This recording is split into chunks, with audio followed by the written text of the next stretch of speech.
Orang sekarang nyawa dah ada dua.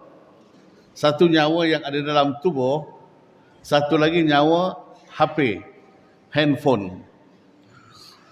Terjaga saja di tengah malam, tak sempat nak memuja dan memuji Allah, handphone yang dicapai. Mesej daripada manusia yang dibaca. Tak sempat untuk bermesej dengan Allah Subhanahu wa ta'ala.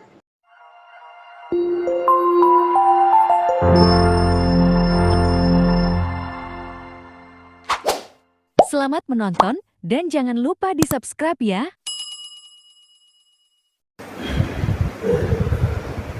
Allahu Akbar.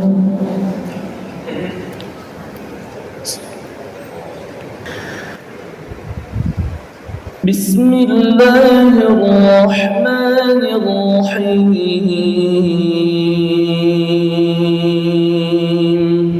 Alhamdulillahi Rabbil Alamin. Ar-Rahmanir Rahim.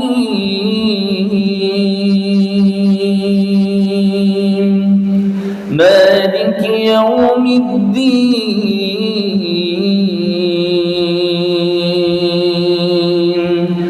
Iyyaka na'budu wa iyyaka nasta'in.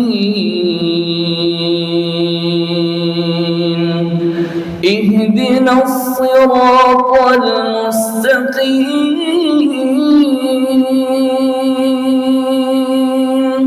صراط الذين أنعمت عليهم غير المغضوب عليهم ولا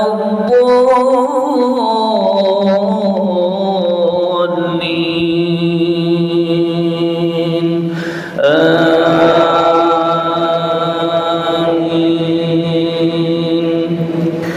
بسم الله الرحمن الرحيم حتى إذا جاء أمرنا وفارت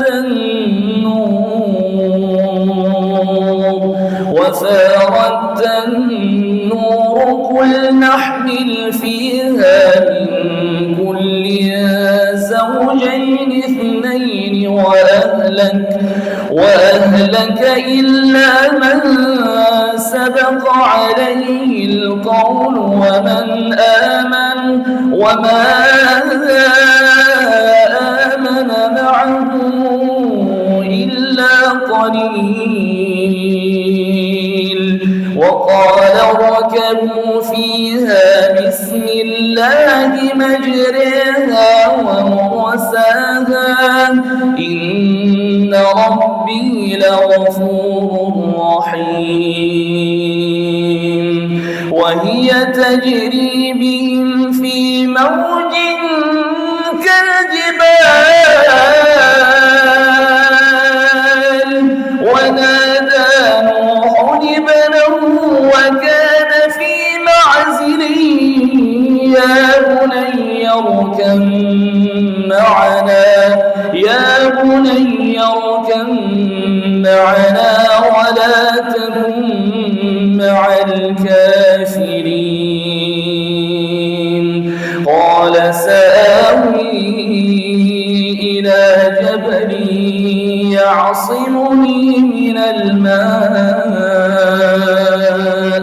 قال لا عاصم اليوم من أمر الله إلا من رحم وحال بينهما الموج فكان من المغرقين الله أكبر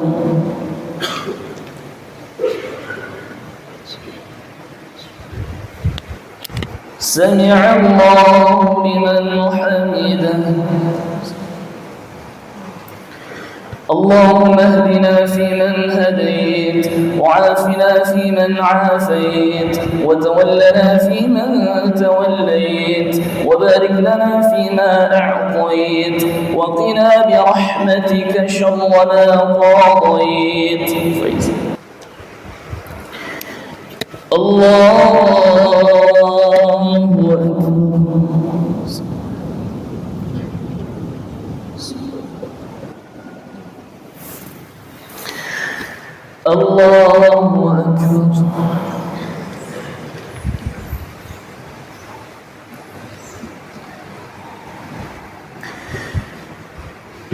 السلام عليكم ورحمة الله.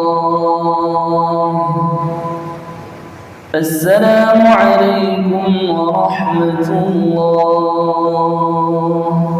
أستغفر الله العظيم يا الله. أستغفر الله العظيم يا الله. أستغفر الله الشهيد يا ربي. أستغفر الله العظيم. أستغفر الله العظيم يا الله. أستغفر الله العظيم يا رحمن. أستغفر الله العظيم يا رحيم. أستغفر الله العظيم. أستغفر الله العظيم يا الله. أستغفر الله العظيم يا رحمن. أستغفر الله العظيم يا رحيم. أستغفر الله العظيم الذي لا إله إلا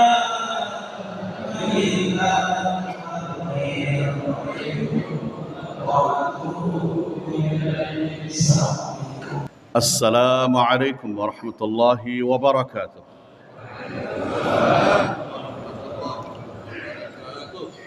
إن الحمد لله وبه نستعين على أمور الدنيا والدين. أشهد أن لا إله إلا الله وأشهد أن محمدا عبده ورسوله.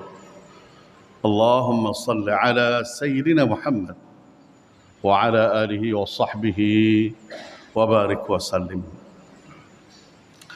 Yang saya muliakan para imam, para pimpinan Masjid Babus Salam ini, yang saya hormati saf kepimpinan anggota masyarakat di daerah ini yang tidak sempat saya kenali, dan seterusnya kepada seluruh asatizah, para jemaah Arafah yang hadir sama ada dari dekat ataupun yang jauh. Tuan-tuan tetap mendapat nilai di sisi Allah Subhanahu wa ta'ala. Kullu khutwatin ila al-ibadah, ibadah, kata para ulama.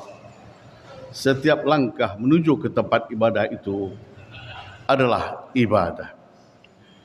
Alhamdulillah, yang datang dari jauh adalah jemputan Allah Subhanahu wa ta'ala ke masjid yang sangat indah ini. Bapak-bapak, ibu-ibu yang dirahmati Allah, saya juga meraihkan kedatangan sahabat-sahabat saya, 45 orang dari Malaysia. Yang kami datang adalah untuk menyahut panggilan Allah Subhanahu wa ta'ala. Siru fil ard.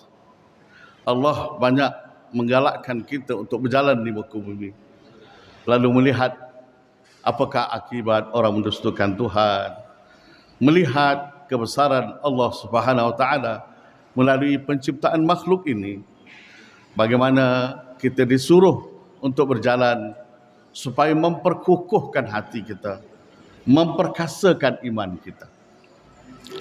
Tuan-tuan, bapa-bapa, ibu-ibu yang dirahmati Allah, saya nak mengajak bapa-bapa, ibu-ibu kita baca satu doa, boleh?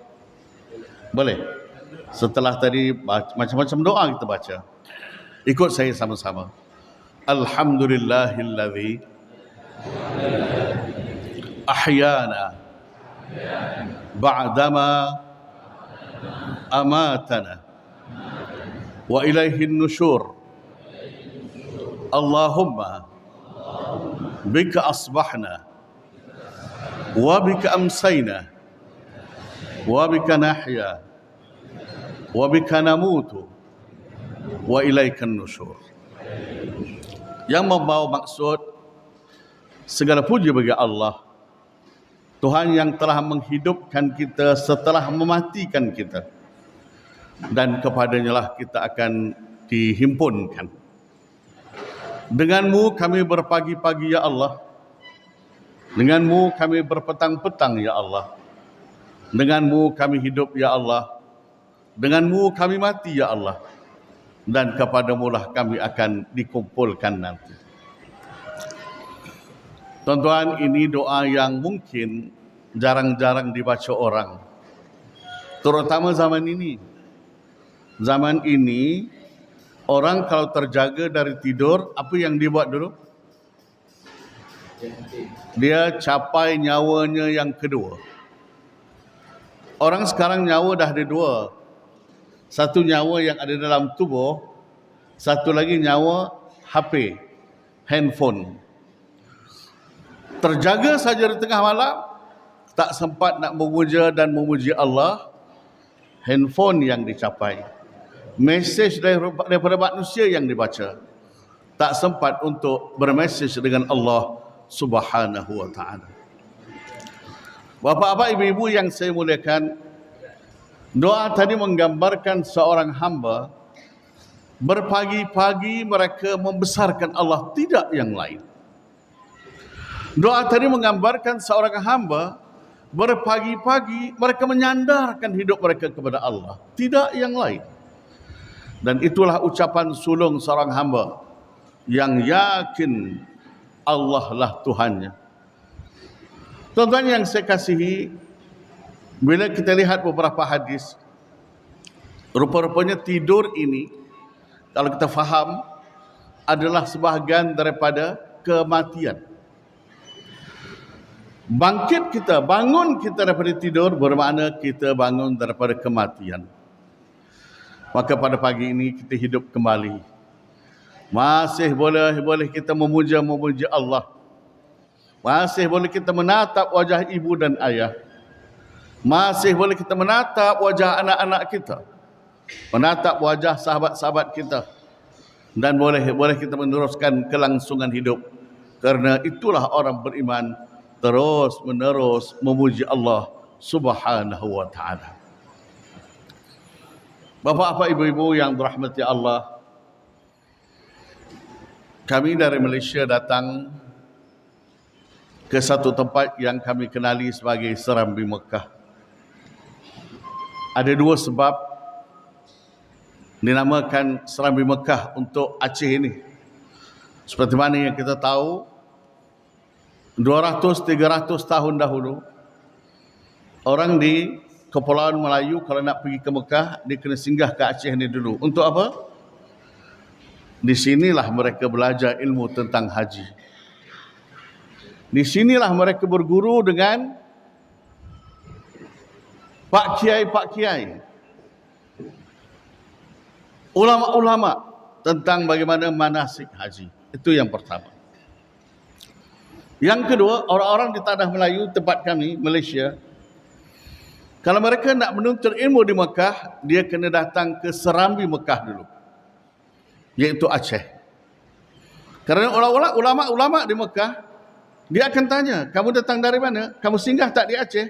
Kalau kamu bukan keluaran Aceh, maka kamu tak layak untuk menuntut ilmu di tanah haram ini. Menunjukkan, Masya Allah, hebatnya tanah Aceh ini serambi kepada Mekah. Allahu Akbar. Dan kami pada kali ini datang juga adalah kerana jalan-jalan cari ilmu dan iman, tuan-tuan. Bukan jalan-jalan cari makan, seperti kata setengah orang. Jalan-jalan cari ilmu dan iman. Bapak-bapak, ibu-ibu yang dirahmati Allah, saya ingin mengajak pada pagi ini bapak-bapak untuk merasakan betapa kerdilnya diri kita di sisi Allah Subhanahu wa ta'ala. Dan betapa agungnya Allah, betapa maha perkasanya Allah, maha tingginya Allah. Kerana rasa kerdil inilah nanti yang akan mengekalkan rasa kehambaan di dalam diri kita. Tuan-tuan, saya nak menggambarkan bagaimana situasi kita hidup sekarang di sini. Dan nanti kalau ada pertanyaan-pertanyaan, tuan-tuan jawab aja dalam hati. InsyaAllah saya dengar, insyaAllah. Bapak-bapak, ibu-ibu, kita sekarang berada di masjid apa namanya? Masjid Babus Salam. Kawasan Masjid Babus Salam ini dibandingkan dengan Subulus Salam. Babus Salam, Subulus Salam, maaf. Subulus Salam, saya kena ingat nama kitab Subulus Salam ya. Jadi bayangkan kita duduk di Masjid Subulus Salam. Masjid ini berada di dalam sebuah negeri provinsi iaitu Aceh. Mana lebih besar antara masjid ini dengan provinsi Aceh? Tentulah masjid ini sangat kecil. Provinsi Aceh ini pula berada di dalam, katalah, kawasan Nusantara Melayu. Dulu kita sebelum divide and rule, pecah-pecah perintah oleh penjajah, kita ni satu negeri ini, Nusantara Melayu. Daripada Champa, ya, Filipin, turun sampai ke Pulau Jawa, Sumatera, Selatan Tai, ini wilayah Nusantara Melayu. Maka bila dibandingkan Nusantara Melayu dengan Provinsi Aceh, maka Nusantara Melayu lebih luas lagi. Nusantara Melayu dibandingkan dengan benua Asia ini, mana lebih besar? Jawab dalam hati ya. Benua Asia lebih besar. Benua Asia ini digabungkan dengan benua-benua yang lain, benua Eropah, benua Amerika, benua apa lagi? Australia. Maka gabungan benua itulah daratan. Tuan-tuan, bapak-bapak, itulah daratan. Dan saya nak tanya, daratan itu dibandingkan dengan lautan, mana lebih luas? Daratan ke lautan? Lautan. Berapa peratus perbandingannya? 73%. Daratan 27%, lautan 73%. Nah, gabungkan daratan dan lautan, itulah yang dinamakan al-ard, muka bumi ini. Baik, sekarang tuan-tuan bayangkan sebuah globe ya. Kalau kami panggil globe, peta bulat itu, sini globe juga ya. Tuan-tuan bayangkan globe di hadapan mata tuan-tuan, dan sekarang tuan-tuan tunjuk diri tuan-tuan yang sedang duduk di Masjid Subulus Salam sekarang ini. Tolong tunjuk agak-agak, nampak tak tuan-tuan? Nampak tak? Ya Allah, kerdelnya diri kita, sangat kerdil diri kita, dah tak nampak lagi. Baik, sekarang tuan-tuan, besar tak bumi ini? Besar tak bumi ini? Besar. Tetapi bila bumi ini dibandingkan dengan satu saja bintang yang Allah cipta di langit, namanya Sang Matahari. Saya nak tanya, mana lebih besar, matahari ataupun bumi ini? Matahari. Agak-agak perbandingan besar kecil bumi dengan matahari ini macam mana? Berapa kali ganda? Tuan-tuan, nanti balik Google ya. Google ya, jangan sekarang. Tuan-tuan akan menemukan satu jawapan yang sangat menakjubkan. Bumi memerlukan 1.300.000 kali ganda untuk menyamai sebuah matahari. 1.300.000 kali ganda, 1.3 million. Baik, saya nak tanya, besar ke bumi? Besar ke bumi? Dah kecil pula bumi. Ya Allah, rupanya matahari ini merupakan bintang yang kecil, tuan-tuan. Di antara banyak-banyak bintang yang ada di langit Tuhan, matahari bintang yang kecil yang paling dekat dengan bumi ini. Dan masih banyak matahari yang sangat besar. Di antaranya satu nama matahari, the Super Red Giant. Super Red Giant ini, para astronaut NASA nak menggambarkan besarnya Super Red Giant ini. Katalah sebuah jet pejuang pada kelajuan 1050 1050 km 1 jam. Berada di satu titik ya untuk mengelilingi super giant. Maka jet pejuang ini pada kelajuan 1050 km sejam memerlukan selama 1100 tahun perjalanan tanpa henti baru bertemu dengan titik permulaan. Allahu Akbar. Masya Allah, tabarakallah. Itu super giant. Tuan-tuan yang saya hormati, agak-agak bintang Tuhan ni pula di langit ini berapa banyak? Berapa banyak, tuan-tuan? Mungkin banyaklah, kita kata berjuta-juta. Seorang astronot daripada Amerika, dan kenyataan beliau ini diakui oleh para astronot daripada Australia dan Austria.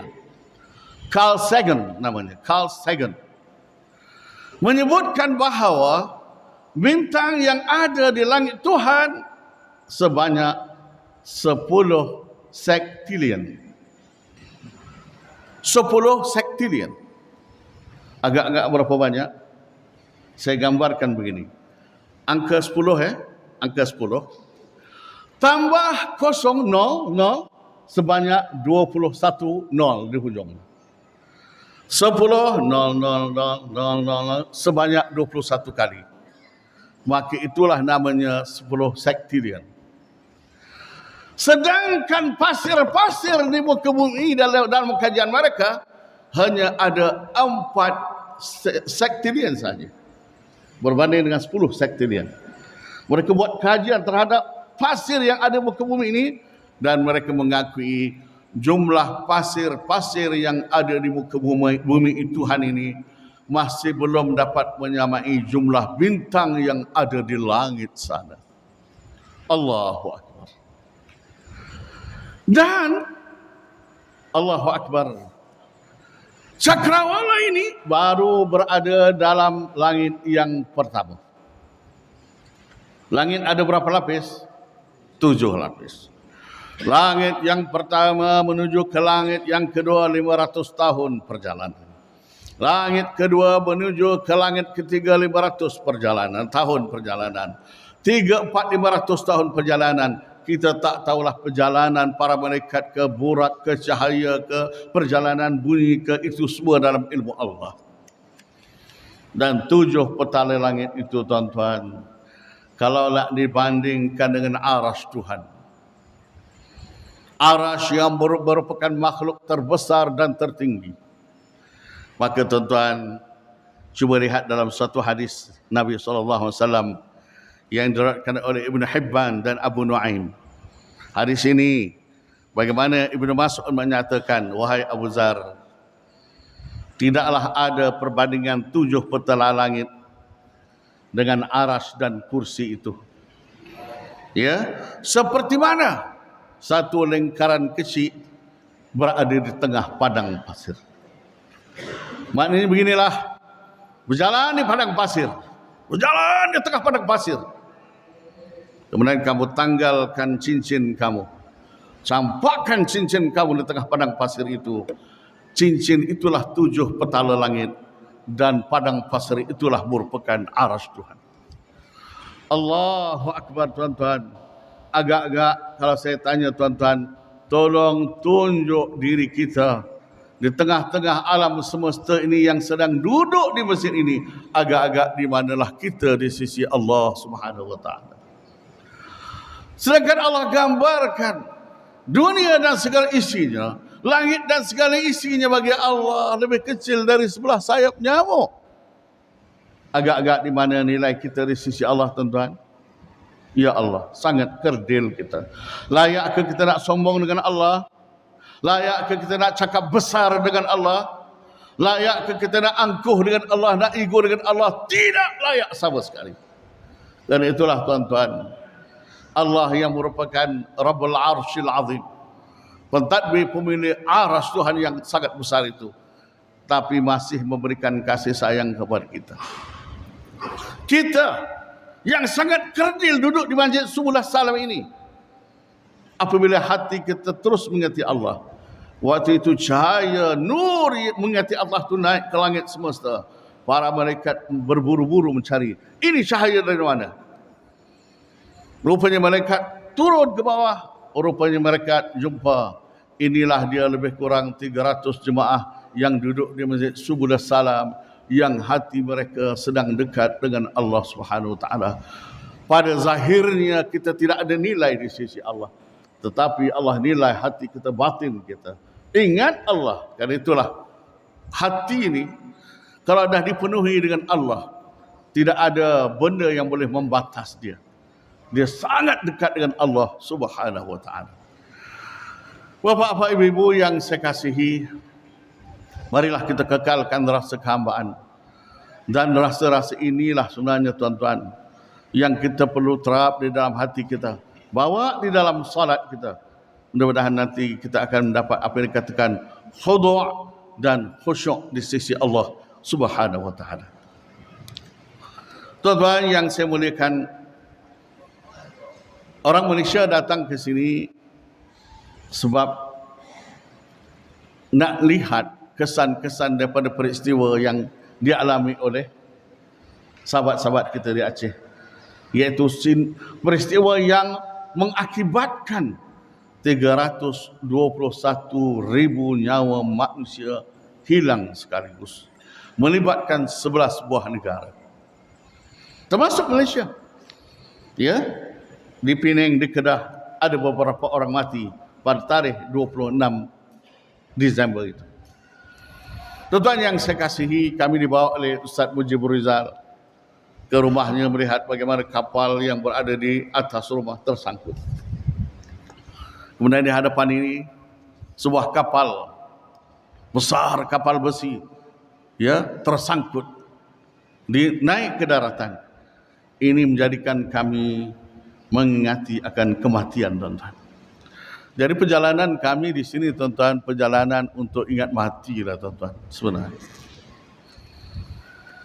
Sebab kami yakin Nabi SAW ditanya lelaki Ansar, seorang lelaki Ansar, "Manil Akyas ya Rasulullah?" Siapakah orang paling cerdik? Maka Nabi kata apa? Hum, mereka, aksarhum zikran lil maut wa aksarhum isti'dadan lil maut, ulaikal akyas. Mereka lah orang yang ingat mati dan orang yang bersedia untuk mati. Tuan-tuan yang saya kasihi, kalau kita lihat dalam hadis-hadis Nabi SAW, cara nak ingat mati ni banyak. Betul? Antaranya cara nak ingat mati, audul marid, ziarah orang sakit. Rasulullah tidak menggunakan kalimah ziaratul marid, menziarahi orang mati, tidak. Aud, berulang-ulang kamu menziarahi orang mati. Sebab kalau ziarah kamu jadi tamu kepada orang apa? Orang sakit. Ya, tapi kita ni dia berulang. Selang sehari datang lagi, selang sehari datang lagi. Dan kalau kita datang melihat orang sakit, dalam keadaan kita berdiri tidak duduk, bukan sebagai tetamu tapi sebagai pendoa untuk mereka, maka tuan-tuan, itu akan bantu kita untuk ingat mati, tuan-tuan. Yang kedua, kita disuruh untuk menemani orang yang sedang sakaratul maut. Seperti mana kita tahu, tuan-tuan, sakaratul maut maknanya kegilaan mati.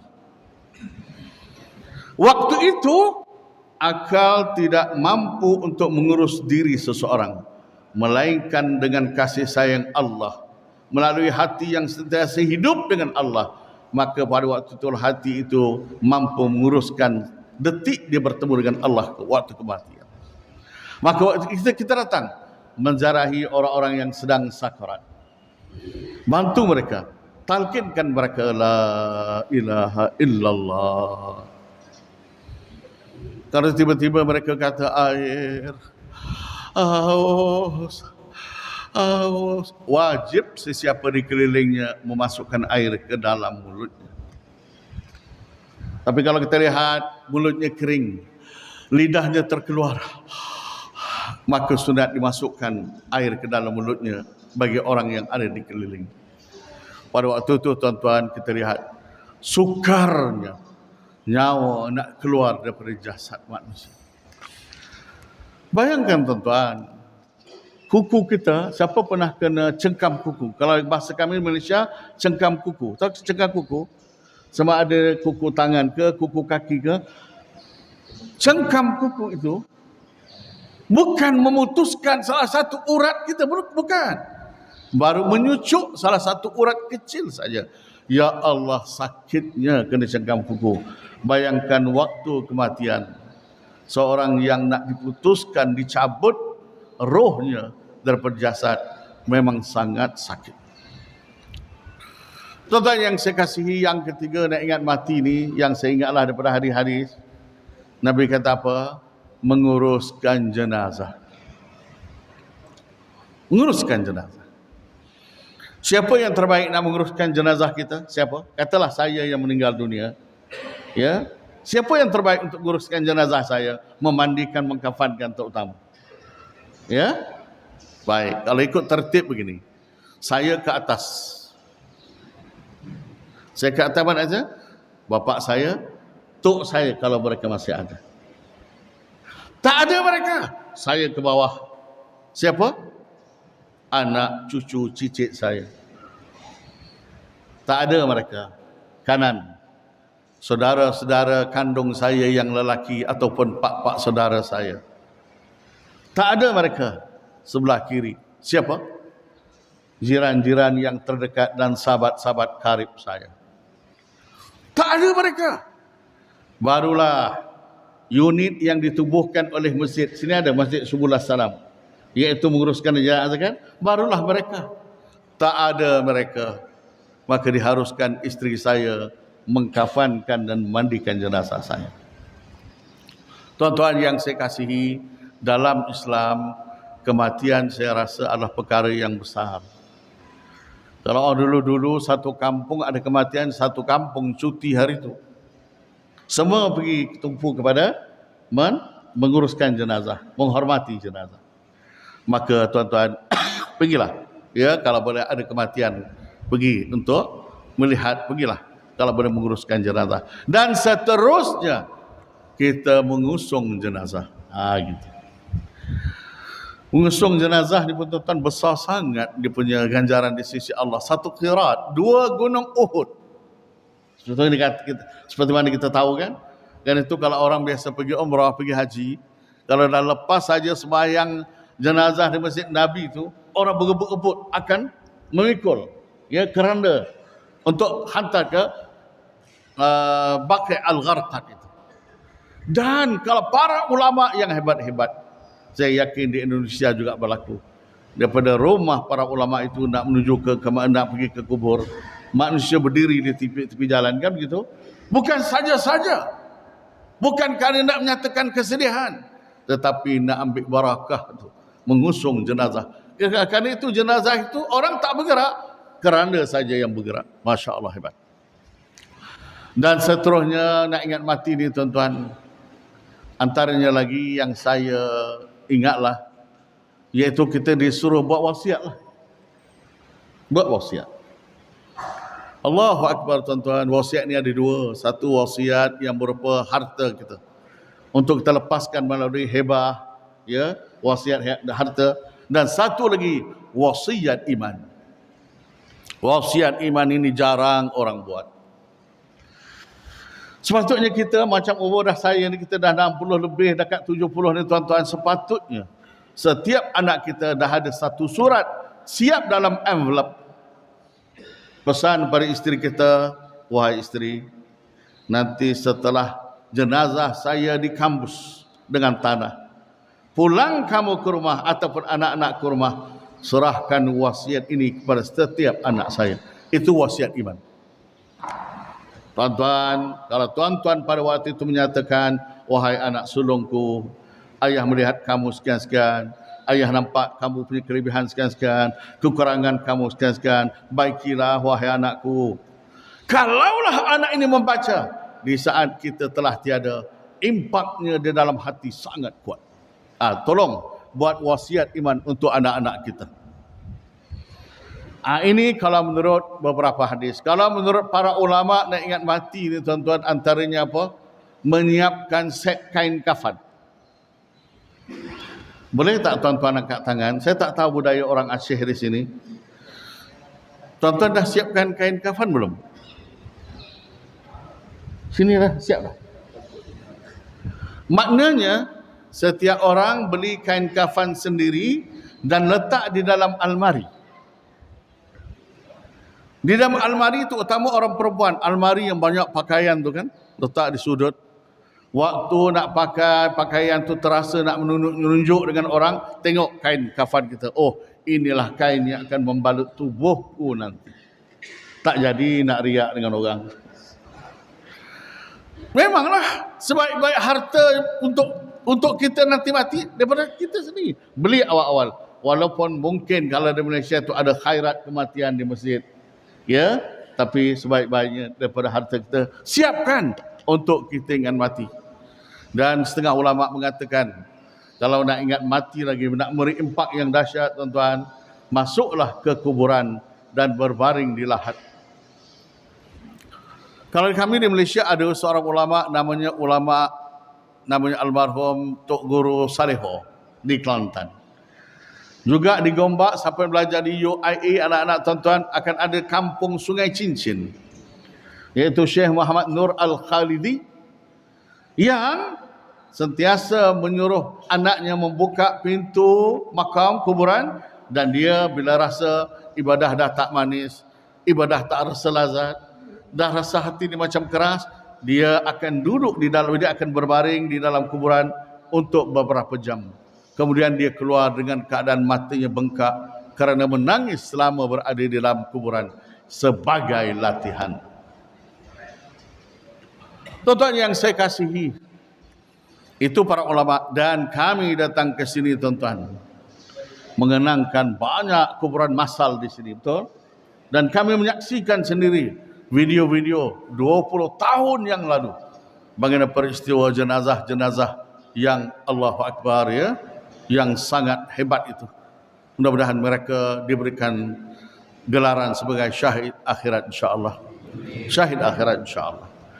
Tuan-tuan, akhir sekali saya nak menyebutkan kalau kita ingat mati ini banyak kelebihan. Antaranya apa? Dia akan mendorong kita untuk sentiasa melakukan ibadah. Berpindah dari satu ibadah ke satu ibadah, ibadah asas, ibadah sunat, ibadah sunat, ibadah sunat. Kemudian ibadah amal saleh, ibadah tolong orang, ibadah memberikan nasihat pada orang, ibadah memberi sedekah, ibadah kemudian pergi lagi ibadah sunat, buat lagi ibadah wajib, berpindah. Sehingga tidak ada ruang di tengah-tengah itu untuk melakukan maksiat. Sebab apa? Orang yang ingat mati dia bimbang. Andainya ada satu masa yang aku tidak ibadah, aku mati pada waktu itu, aku bimbang mati su'ul khatimah. Yang kedua, orang yang ingat mati ni tuan-tuan, dia akan mendorong untuk orang itu sentiasa segera bertobat. Ya, tak menunggu waktu tengah lepas sembahyang. Sebab setengah orang nak bertobat ni nantilah lepas solat. Selepas solat kan kita disunatkan istighfar 3 kali, beberapa kali. Nantilah saya tunggu sembahyang zuhur lah baru saya bertobat. Sebenarnya bukan itu cara bertobat. Kalau di pagi hari waktu di pasar kita melakukan dosa, kita memaki kawan, kita menipu di pasar itulah hati kita merintih kepada Allah.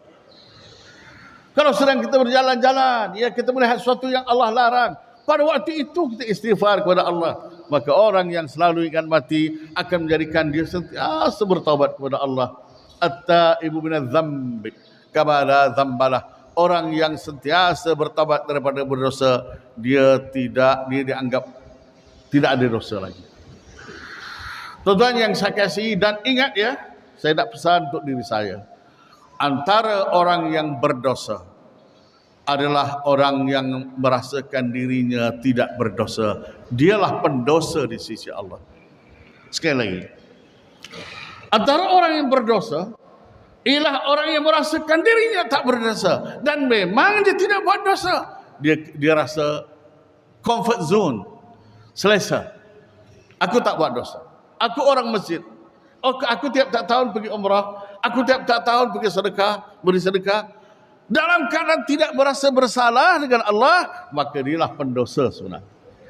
Karena itulah kita malu dengan Nabi sallallahu alaihi wasallam yang tidak pernah berdosa, tapi Nabi bertaubat 70 ke 100 kali sahaja. Dan yang 3 orang yang ingat kepada kematian, hatinya tenang. Kenapa tenang? Sebab dia tahu apa yang dia lakukan semua adalah persiapan bekal untuk menuju Allah Subhanahu wa taala. Mudah-mudahan perjalanan kami selama beberapa hari di sini dipimpin oleh sahabat kami Ustaz Mujibur Rizal akan memberikan keinsafan dalam hati untuk kami sentiasa mengingat bahawa kampung kami yang sebenar adalah kampung akhirat. Kami bukan warga negara Malaysia, kami adalah warga negara akhirat. Itulah mudah-mudahan yang kami akan dapat, dan ucapan terima kasih kepada tuan-tuan semua kerana sudi dengar pada pagi ini. Sedikit peringatan daripada saya untuk diri saya dan juga untuk tuan-tuan.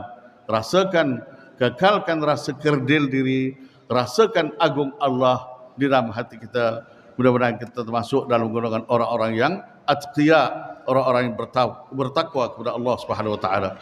Aqulu qawli hadza astaghfirullah li wa lakum. Assalamualaikum warahmatullahi wabarakatuh.